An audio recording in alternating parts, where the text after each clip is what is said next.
Welcome back to Fitness or Fiction, a podcast dedicated to cutting through the hype of the health and fitness industry. Every week, we dig into a new topic and help you wade through the real information to make solid decisions on your fitness journey. And boom, we're live. That's my intro, but yeah, you can take it. I stole it. Welcome back to Fitness or Fiction. Senator Howden is with me today. I'm here with Counselor Berg. I do like counselor. It sounds like a Jedi. Yeah, it does. Yeah. You're on the council. Today, we want to discuss a little bit of exercise intention and how that fits to your approach to your fitness. So we had a listener reach out, and one thing that he said, Stu, a little shout out, one of the big things that he said was, I'm still approaching my workouts with intention. And this is from a quick conversation on a previous podcast. And this is something that I think is worth having a larger discussion on because it is what I would call multifactorial. Mm-hmm. Yeah, we can take it in a bunch of different routes. How we're going to approach it, though, is your micro cycle, your macro and meso.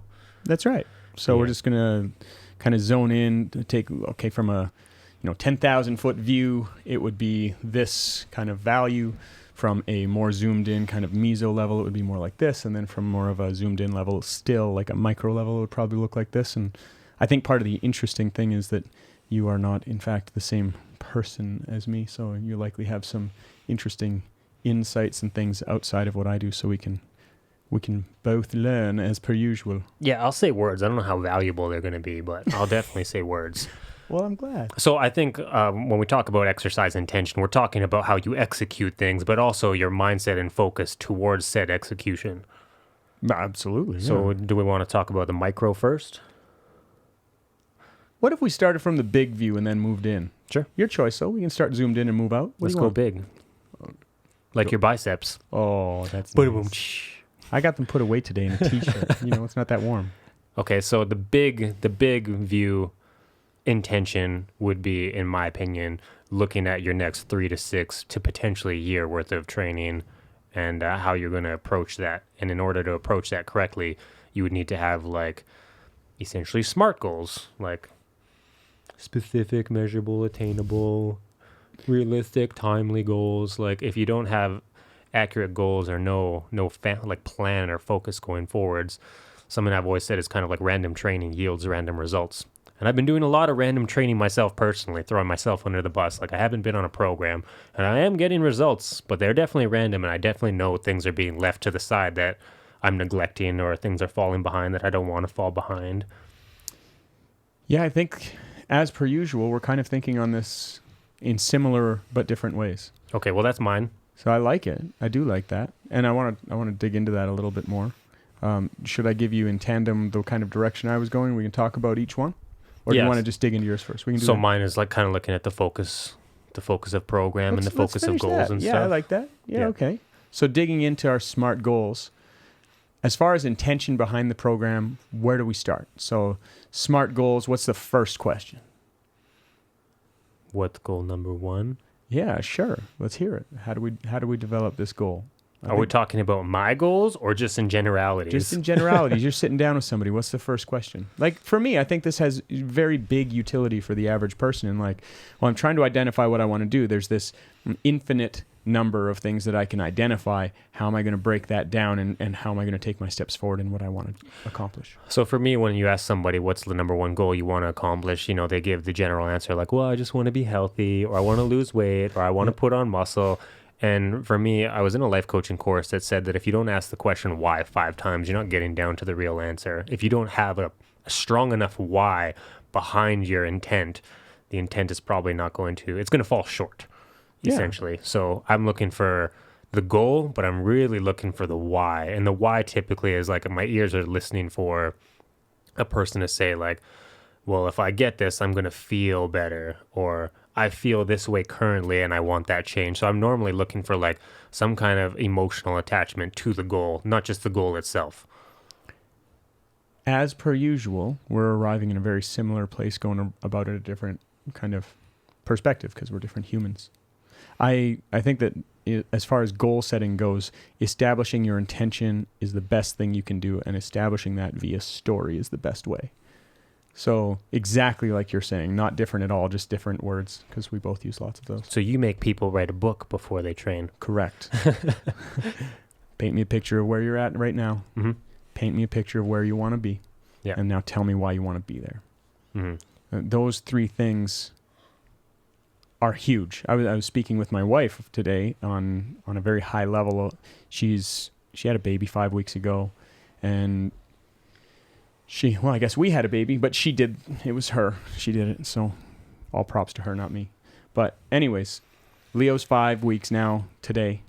Hey-o. Yeah. And she said to me today, well, I've got this kind of bucket list I want to do while I'm on mat leave. I have things I want to accomplish, and one of them is I want to get in shape. And so as we dug into this more, it was like, well, okay. Well, we know kind of where you're at, how you're feeling, because we're married and we talk. And so I said, I think the best thing you can do with that is tell me what that means. Like, what is that? Paint me a picture. So I have the idea of where she's at. So paint me a picture. What are you trying to do? Like, you look fantastic. I think that thinking about the way that your body looks right now after what you've just accomplished is crazy. I'm going to put that out there. I'm so proud of her already that I'm like, I don't know what you have as far as goals because you're amazing. But she says, well, it's really just hinging around, I want to create a habit of exercise. Oh, great. Let's talk about that. What sort of habit are you looking for and why? So literally paint me a picture you want to be.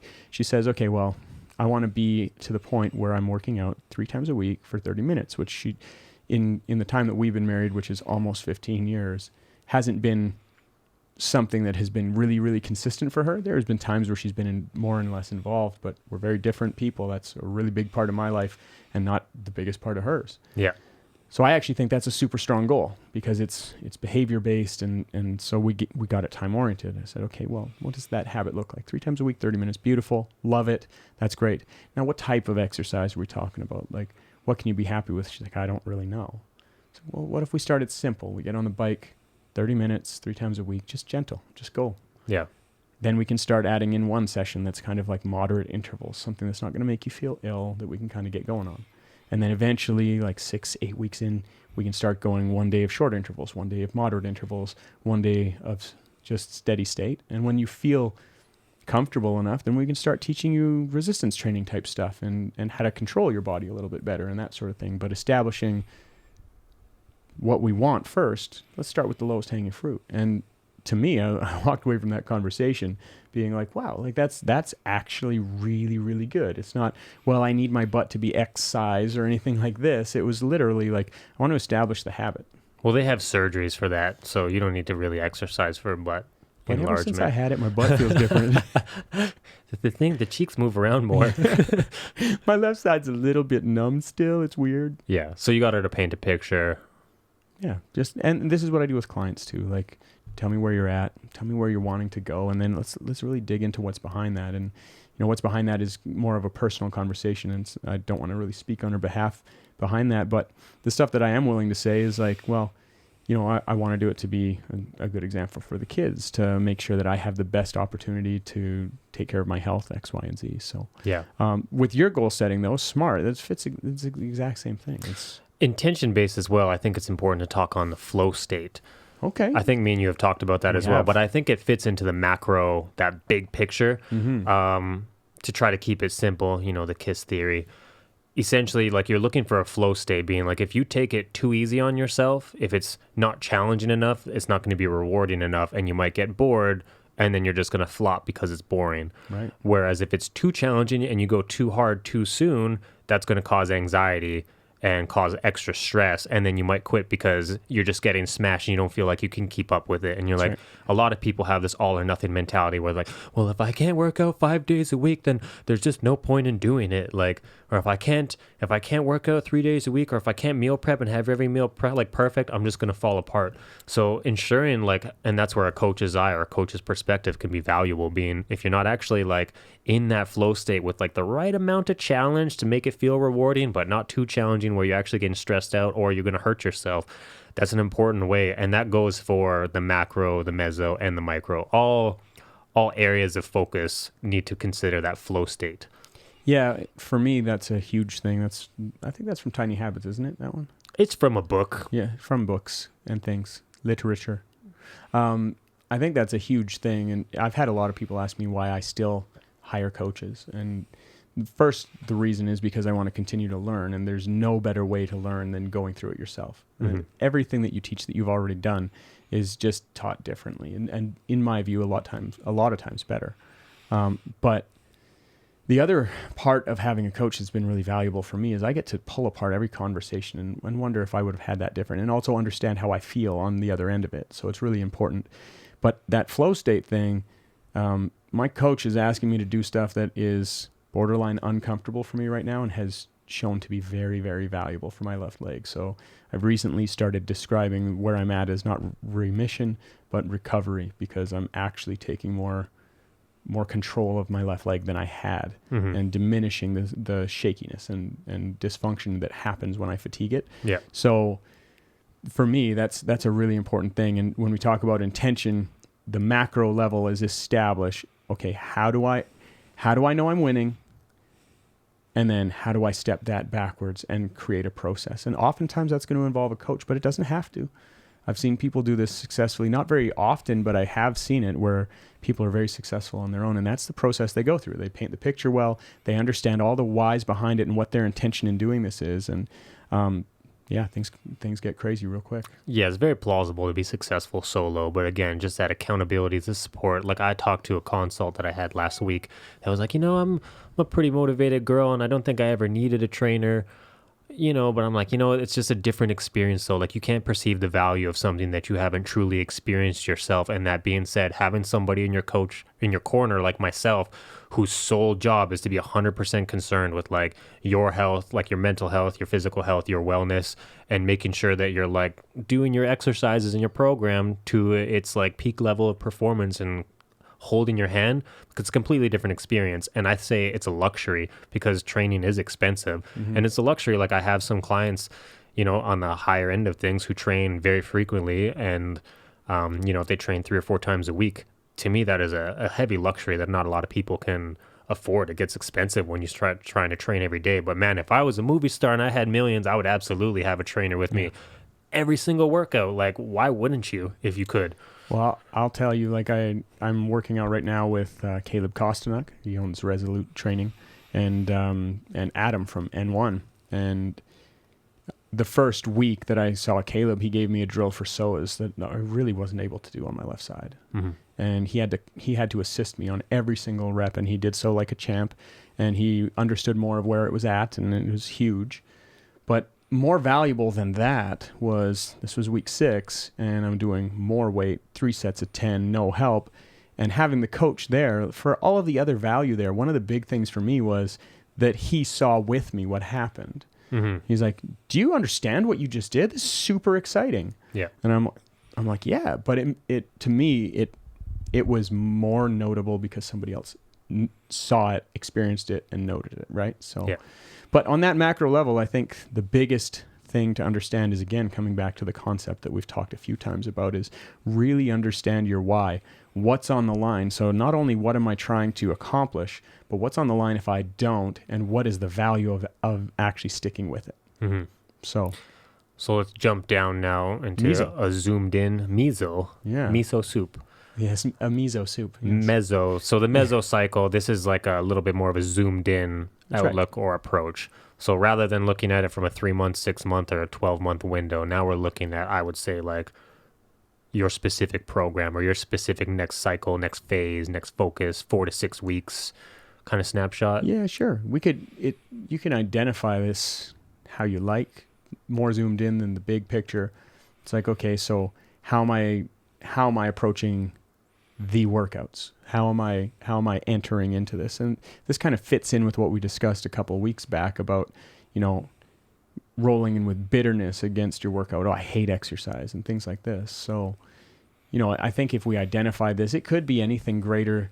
It could be even a day. I think the micro that we get into, we can talk about the exercise itself, like the actual set, anything of like approaching the start of the workout that day. I would call this like the way you show up. Yeah. So like we can take it away from time oriented and just make it a bigger picture where it's like 4 weeks all the way down to the way you start your workout, but not the actual exercises in the workout. Okay. Yeah. Is that fair? Yeah. So the meso level, when we start talking about it, the way you show up is kind of the topic I'd like to discuss. Okay. Like that's kind of where I see it going. Where do you see it going?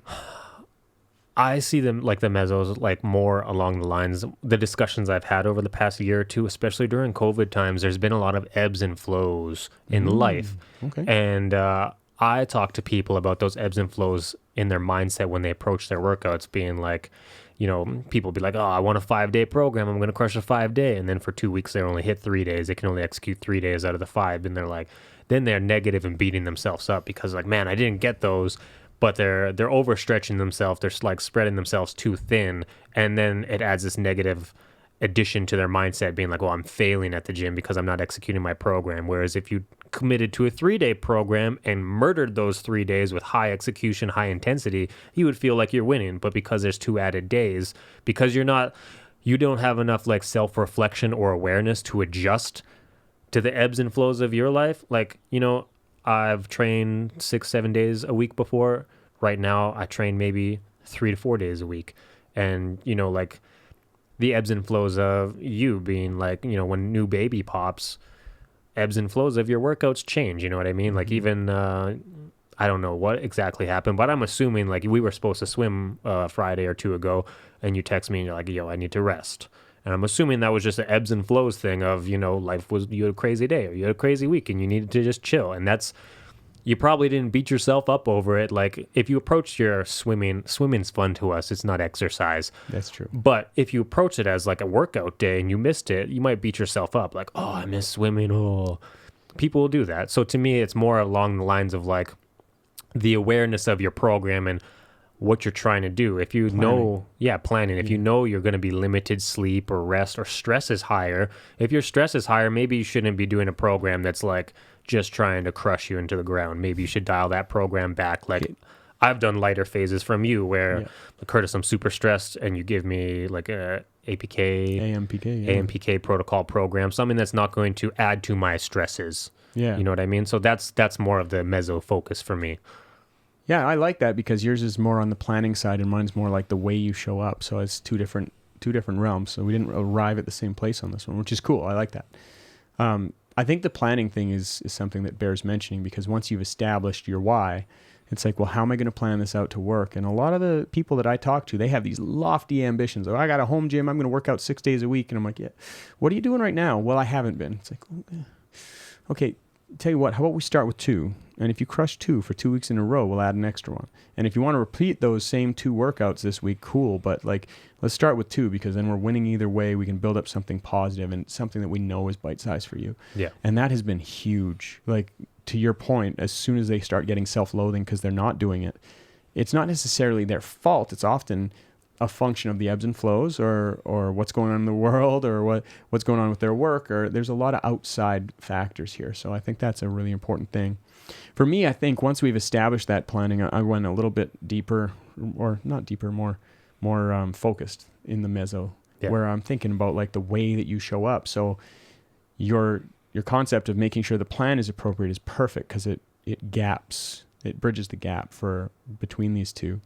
And I'm like, yeah, the way you show up, like what, if I know that my intention is this, and I know that my outcome is this, and I know that this is on the line, and that's why I need to get this done. You need to then show up like this is something you get to do, not something you have to do. It's something that matters. Yeah. I talked to somebody this week, and I posted a while ago, I had a client send me a message saying, hey, listen, I cut my nails myself for the first time in 10 years. I didn't have to pay for a pedicure because I can reach them again. Mm-hmm. And for me, it just brings back that the small things are only small things when you can still do them, man. Yeah. Like when somebody says, oh, I only had time for a 2K run, I'm like, yeah, there's a lot of things I would do to be able to run that much again. Mm-hmm. I simply can't do it with my left side at this point. Yeah. And I plan on being able to do that again. But as soon as the option to do that is gone, all of a sudden it means something. So I think that the way you showing up with gratitude and excitement is something that can be an absolute game changer for people. Mm-hmm. So just reviewing the way you're showing up and all the things that you get to do, which, you know what? talking about little wins can be, you know what, I'm upright and I get to walk into the gym myself. There's people that I've helped into the gym many times that weren't able to do it themselves. My client Faizan, he's an awesome guy. In December, he was stuck in bed. And this week, he's like, man, I got to go to a real gym, and that workout you gave me, I was able to get some good stuff done. I was able to walk between the machines myself, pick up my own weights.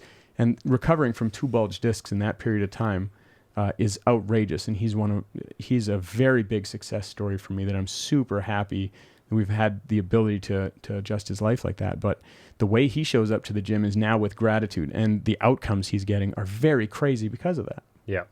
So to that point, the way you show up for me, the coaching piece that I've had with clients, especially in the last 2 years, even more so, there's 2 years have just been constant kicks in the face.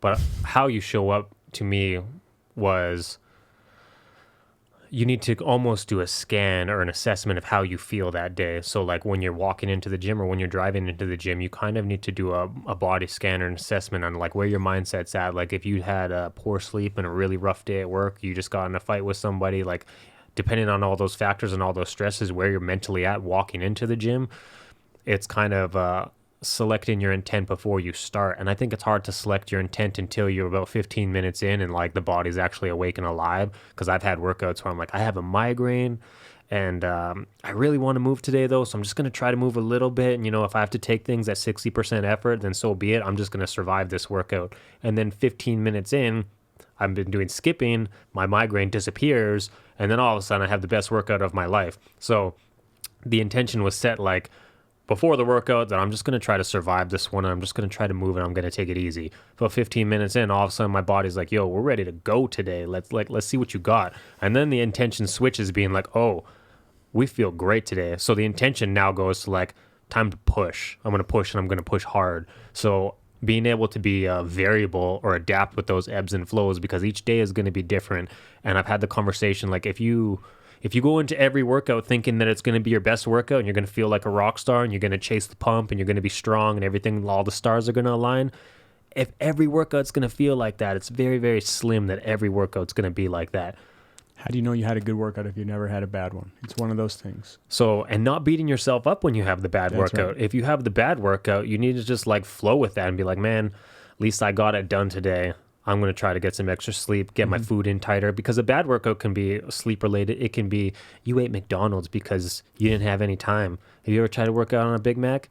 Yeah. It's not good. Yeah. No, it's not. It is it's good. not. It can be good. Stop. My first trainer, Rob Anger, he was the first guy. I was really hunting for how to fix my back after 2 years of looking. He was the first guy that stopped me. He was like, oh, chill. How about we see what it'll let us do today? Yeah. And for me, that's such a big thing, because if you show up with this concept of like gratitude, I get to do this today. I might not feel good. I might not feel bad. I'm just showing up and I'm going to see what my body lets me do today.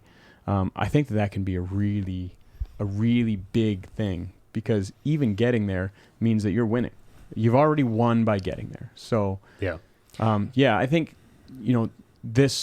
this conversation, the way that you show up is a really big deal, and figuring out what your planning looks like. Those two things tandem, that actually works out really good. I really like your perspective on that. Yeah. Do you know Jocko Willink? Yeah. Jocko Willink was the author of that book, Extreme Ownership. So he's like a military, like Navy SEAL or whatever, ex-retired military guy, super disciplined, motivational speaker. He talks too about like when people want to take a rest day, he's like, some people are too easy on themselves, even if you had a bad day kind of thing. Like, it's like, if you feel like you need a rest day today, but you're supposed to work out, just try to get your workout in, do what you can, go in there and survive it. And then tomorrow, if you wake up and you still feel like you need a rest day, hey, so be it, then take the rest day. Yeah. But don't give in to that feeling too soon, because if you give in to that sensation of like, I'm tired, I need to rest, it can build bad habits. Because again, to my point, like this is a true story, like a month or two ago, huge migraine, felt terrible. I was skipping rope in the gym. Every jump was like, ow, ow, ow, ow, ow, from the headache. It was killing me. And I was like, I don't care. I'm just going to keep doing it. Like, this isn't going to kill me. I'm just going to push through it. After like 5 minutes of skipping, my migraine was completely gone. And it was a bad one. Like, any form of light was like, oh, headache. And I felt I had a better day. The whole day, the migraine was gone. And I had like continued my day like a rock star. Like, it fixed me. Most people have a better day when they move. And I think one thing that we need to do is just give ourselves the ability to show up and just count it as a win because we were there. Yes, sir. I think that's a big thing. The next kind of step to this whole conversation is like, okay, well, I've understood my why, my intention, what I'm trying to accomplish. I know what's on the line if I don't. I'm planning in my schedule to do this. I'm showing up with the mindset. Now, what are we doing in each set? And for me, this is a conversation that we'll probably have to do a whole episode on one time. But, you know, when we look at the micro level, like that day, each exercise, the execution of each rep, a lot of people just go to the gym and they're thinking about lifting weights. And that's cool if you're a weightlifter. But if you're in the gym for your health, we need to slow the heck down and actually connect with your body. This should be borderline sacred time. I know that sounds pretty crazy, but the way that you control your body changes where you're putting the tension. And when you tell people like, oh, if you have anxiety towards something, that is going to manifest itself in your body. It's like, well, that sounds a little hippy-dippy. It's like, yeah, have you ever been stressed and got a sore stomach? The way that you think about something really does impact your body. So when you're approaching exercise as an opportunity to connect with your body, everything changes. And the better your program is, the more you're going to understand what sort of contraction you're looking for, what sort of stimulus you're looking for. And that might seem really micro level, but if I know that I'm doing, for example, AMPK, I know I'm going to be on shortened contractions. I know I'm going to be on short rests, and I know that what I'm looking for is pumping that muscle. I'm trying to get blood into that muscle. So it's not about lifting the weight the number of reps. It's actually about sticking to my tempo and having my execution right. So I'm targeting the right thing. And really, the focus of exercise is training your brain. You're not training your biceps. You're training your brain how to connect with your biceps, because everything that happens before and after that is from your brain. So I think in that micro phase, it's like, okay, everything previous leading up to this is this. So now what does my set look like? This set versus last set, I'm going to try to execute better, find more tension, get an extra rep, whatever it is. It should be more defined by the program and phase you're in. But even if you're just doing a random, like most people that you hear about, what do you hear? 3 of 10. If you're showing up and you're like, well, last week I did 3 of 10 on this weight. This week I'm going to make that weight look better. I'm not adding any more weight, but I'm going to make that tempo better. I'm going to make it look better. You'd be surprised the changes that you can get in that. Yeah. What does micro mean to you? Things like, for instance, like things like calisthenics, right? Like when I do, like I was just showing you a video of me doing a back handspring. Mm-hmm. That's not something that I would necessarily concerned about the volume or the reps that I get in, but making each rep much, much better. And I think people don't apply that to their generic weightlifting or generic training, like seated row, bench press. They don't really. Do you mean resistance training or the sport of weightlifting? Resistance training. Yikers. Get me sensitive over here. Yeah, no. So just general resistance training. I don't think people really focus on that. Something that I talk about people, what micro means to me, or the intention of micro. And I think it kind of goes hand in hand. My brain keeps losing it, though. I got lost in everything that you were saying. It's... I had it. It was right there. You say words. Go ahead. For me, the micro phases, we've already shown up. So now it's about the way that we execute each time and understanding better how our body moves and more what we're trying to accomplish with that set. So I got it. What I was going to say was something I've had to talk to people, including myself, lessons that I learned from you, was the body always wants to take the path of least resistance, meaning when you're approaching every single rep, typically your body wants to do the bare ass minimum to get the job done. So if you're doing a squat or a deadlift or you're pulling some weight, any type of resistance training you do, the body really wants to do minimum work to get the job done. And if that's recruiting wrong tissue to throw your form off, that's going to do that. If you're not actually controlling like your form and making sure that you're staying in alignment in your position, it could be just not squeezing things hard enough. Like for me, like I would do deadlifts back in the day and be like, oh, Curtis, it's all in my lower back, man. My low back's just taking over completely. And then you would come and you would like poke at my midsection and my core, and you'd kind of like poke me and try to wake my abs up because I personally was being lazy. My body is not smart enough. Like my abs are not smart enough to just magically turn on when I'm doing a deadlift. like you said, my brain had to tell my core, like, yo, everyone needs to fire up here to keep you strong and safe and braced properly. And I hated to death it, like, when you poked me, because, like, you weren't poking me soft. Like, you were actually, like, poking me hard enough that I was like, oh, damn. And I had to brace myself to turn my core on. Not a lesson I would have learned, though, if you just said, oh, squeeze your core more. The fact that you're giving me that kinesthetic poking and feedback, I was like, oh, damn, I actually need to tighten up here. And having that intention for each rep where I'm like, well, I actually got to take a proper breath in here and make sure I'm actually squeezing everything and staying in alignment. To me, it's making sure that your body just doesn't do the path of least resistance. Yeah, the brain, like, people forget that it's not just anatomy, it's also neurology. Your brain's going to use what you're good at, right? And for you had a strong lumbar. So your body was wanting to pull with that. And it was interesting because a lot of people, they say, oh, this came out of nowhere. It's like, no, this is bought and paid for by the way you've been doing things. And, Faizan is a guy that I've mentioned already. I'm very proud of him. I have the utmost respect for what he's accomplished. But he's like, oh, I just bulged discs out of nowhere. I was doing sumo deadlifts to focus on the glutes more. And I'm like, oh, that does not focus on the glutes more. That is glute med and adductor.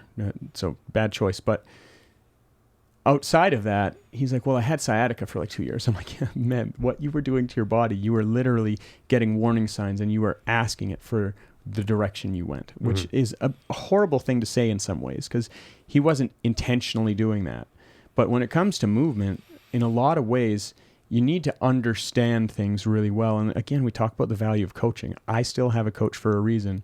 But the value of doing things is you're going to understand the intention behind the program, and you should be figuring out, here's the muscle I'm working. So this is the tension I should be achieving. This is the arm path that I'm looking for. You need to understand some larger views or larger perspectives at times to really get in there. But yeah, when you're coaching, it's also that micro level as a coach. And as a coach, we did a reel last week on keep things simple. Simple, one cue. And for you, I wasn't telling you, oh, you need to do this and pull your knees here and whatever else. It's like, man, your core's empty. Let's start there. You don't have neutral. You have overextended rooster butt. So let's not do that, right? And that was the one cue that we did. So this micro thing, it applies to a lot of stuff. But even for the coach, like when you get real deep into it, it's once the execution is right, then we can start talking about the intention of the movement, the type of contraction, the duration, all these sort of things. Yeah, and like the exercise selection, how you approach it, all those things. Like for me, another micro piece of it is like, I've seen these guys in the gym, a select couple guys, and this is specifically more of a guy problem when they're like, man, like you look at them and they just have these huge beefy shoulders and they just have no chest. And they're like, oh, I don't know, my chest just doesn't grow. I just can't grow my chest at all, but my shoulders are just exploding. It's like, well, it's because you're bench pressing primarily with your shoulders. Yeah. Like you're lining up everything for your shoulders and you clearly don't know how to talk to your pec, like that brain muscle connection. Like you're not talking to your pec and you're not even setting the pec up for success the way you're approaching your exercise. So those are like the micro adjustments that need to be made. Like if you're trying to target a specific tissue because you want it to look big, like you need to make sure that you're lining it up properly, setting it up to win to begin with before you even worry about the intention. Well, understanding the lineup and the intention is important, but really talking from a coaching level, this is another conversation too, but setup is king. Like if you're setting people up right, you should just be cueing the things that allow them to lift more weight or lift the weight better. You shouldn't be like, I've seen a few TikToks lately that are talking about bench press, and there's one girl in particular, her video was just word soup. It was like, pack the shoulders, drive the hips, chest up, pull the bar down. Like it was like 20 cues for bench press. I'm like, yeah, but how many of those are actually required to tell them to lift more weight? Because that's what we want. Yeah. And, this is really important on the micro level. You got 1 to 2 focuses in the lift. If you're getting more than that, like you need to tell the person that you're dealing with to back off because you can't focus on all that stuff. Yeah. So at the micro level, intentionality of each rep, understanding the intention of the program you're on, and understanding the actual output you're asking for. It is from the brain. So connecting with your body, it can be a really profound thing once you start realizing that, and your results will get crazy when you start understanding that. Yeah, to that point, when we're talking about intention per rep, you can only think about so much things at once. I introduce you, we're no stranger to doing like things for tempo, but I introduced you to that tempo timer app on our phone where like I think me and you fell in love with that for a time. I still use it. But I call her all sorts of names, though. To have that stupid timer on our phone tell you, like, this is your up, this is your down, this is your hold, this is your squeeze, to have her take care of that piece for you, especially when you're doing longer tempos, it was game-changing. It destroyed me so much harder, and then I could focus on other things because I didn't have to count. I didn't have to count the tempo. I didn't have to count the reps because she did it for me. And even if you're not doing that, the Gym Boss timer, I'm a big fan of for your work and rest ratios, because even if you finish your reps early, you're like, oh, it hasn't beeped yet. I got time left. Jeez. Yeah. So it can be really important. But for me, wrapping up this conversation, intentionality is kind of a king quality when we start looking at approaching many subjects in life. But we're going to get into that. But when it comes to fitness, establishing your intention and the big picture, the goals, then we start breaking down to that meso, what the workouts look like, my planning and how I show up are going to be huge. And, the last thing is, I've shown up, I've got the right mindset. Now, what am I trying to accomplish with this exercise? Am I getting the stimulus that I want there? Do I have any idea of what stimulus I'm looking for?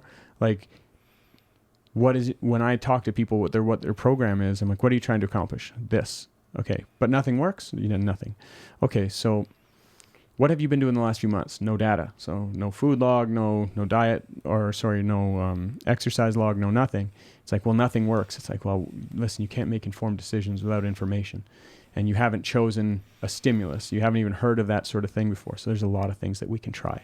And that can be something, it sounds rude, but it's actually something that can really be exciting, because it's like, no, you have this whole world to be exposed to.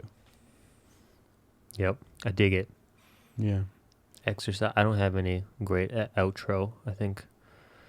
I think there's so many moving pieces to it, to all three cycles and to all three pieces. Like, there's so many moving pieces to it. This is, again, just why, like, you need to have somebody in your corner to help and support you and sort these out, because sorting out all this solo, it's a matzo ball. And then even, on our next episode, we're going to talk about this approach towards your lifestyle in general, and doing this in regards to your family life, your finances, your, like, all of that, like your relationships with your friends and stuff like that. Like, it all just turns into a lot. And, like, I don't know about you, but I've done some journaling in the past year, maybe like 3 journal entries. Really enjoy doing it. I get a lot of value out of it, but it's still work for me to sit down and actually analyze and assess life in general, let alone the small piece of my life of just my exercise and fitness. So I'm looking forward to that conversation. I always look forward to conversations with you. You stop. So if you've made it this far with us, it's been a lot of effort to listen. Please hop on, like, subscribe, drop us a comment or a review. We're trying to do this to help people out, and if there's any comments, questions, or focuses that you'd like us to discuss, please drop us a line, because we can be real excited about that, right? Yes, sir. To me, the biggest thing that someone could do who wants to support us is share it. Share it and tag us on Instagram so we can see that you shared it. That warms my heart, and my self-esteem is fueled by likes. So just take that into consideration, and we love you. Help him survive the week. Thanks for joining us this week. We appreciate your support. If you enjoyed this episode, we'd love it if you would subscribe, follow, and throw us a like on YouTube, Spotify, or Apple Podcasts.